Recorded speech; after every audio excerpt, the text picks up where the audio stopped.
While so many in the class of 2020 are facing delays and cancellations of graduation ceremonies, that lost rite of passage is an especially big letdown for the estimated 400,000 students who are in the first in their families to attend college. Just 21% of low-income first-generation students make it to graduation within 6 years. Tonight, Devin Dwyer introduces us to several first-gen students determined not to let the pandemic upend their dreams. I personally don't see this as a big downfall. I just see this as a huge challenge. Coronavirus crashed his senior year, but DUJAUN KIRK is on the cusp of reaching his dream.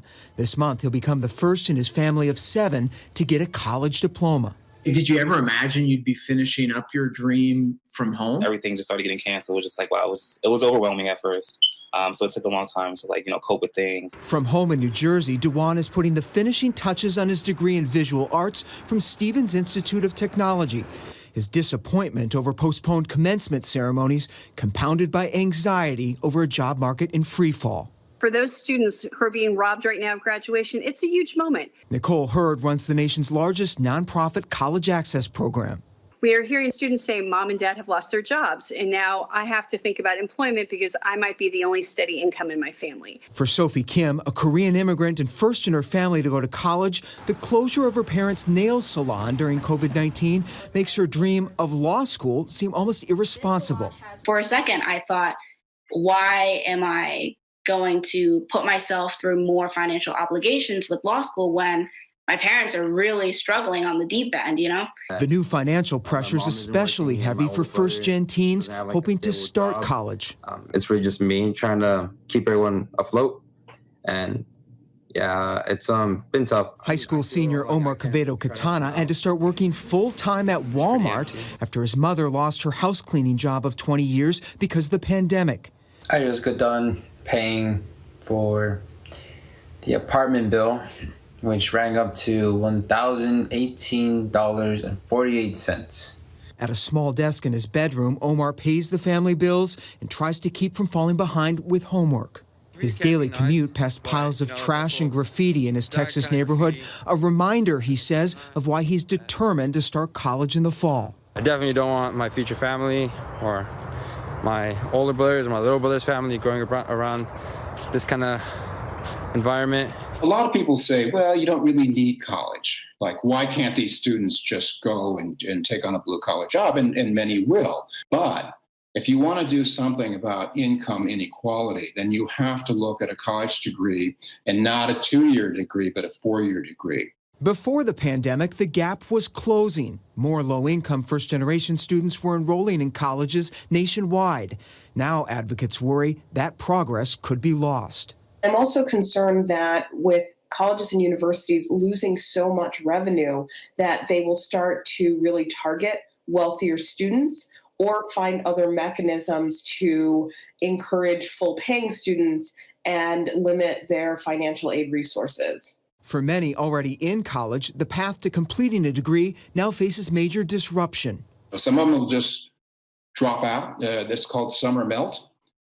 They commit to a college and then they just don't go. Summer melt has always been a problem, but now it looks like it's going to be a very big problem. BREANNA CADENA is fighting to stay on course.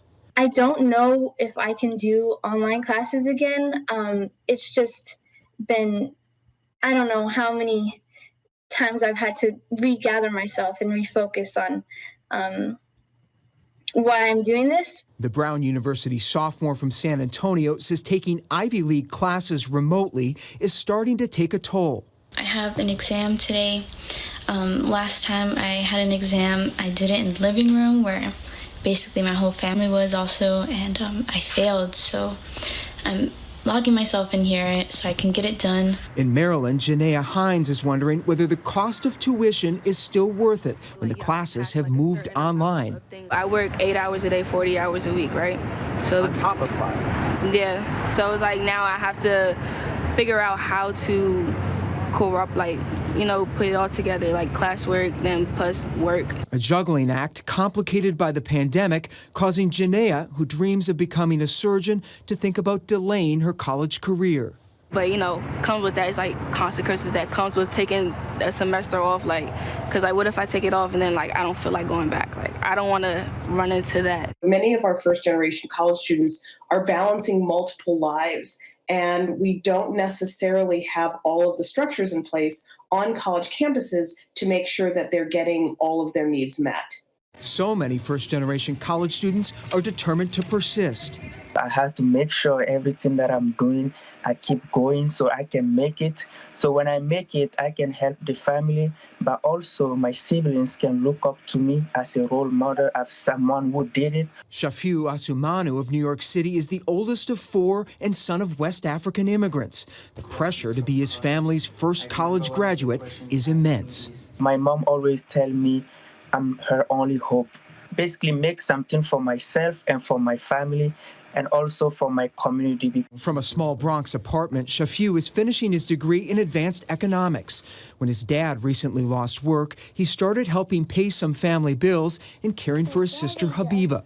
Hey, you do that.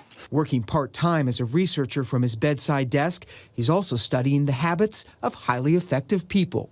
Someone who is very educated is open-minded and is really aware of what's going on in the world, what the world really needs. A passion to give back to family and community as the nation bounces back from the pandemic.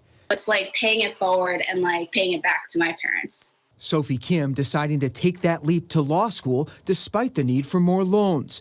OMAR QUEVEDO-CATANA charging ahead to his freshman year at the University of Richmond. Once I'm able to like expand my social ladder, I'll be able to bring up my mom, and maybe my father too. A drive to escape a minimum wage existence to a better life. Even though it's going to be a long time from now, like I know it will be worth it. And those first-generation graduates in the class of 2020 staring down that job hunt in a pandemic is just another test to overcome. Everything happens for a reason. If something happens, you can't sit around and just be, upset about it. You got to figure out an alternate plan. So I try to stick to that and keep it alive, keep the optimism alive. For ABC News Live, I'm Devin Dwyer in Washington. Such an important story to tell. Our thanks to Devin for that. Hi, everyone. George Stephanopoulos here. Thanks for checking out the ABC News YouTube channel. If you'd like to get more videos, show highlights, and watch live event coverage, click on the right over here to subscribe to our channel. And don't forget to download the ABC News app for breaking news alerts. Thanks for watching.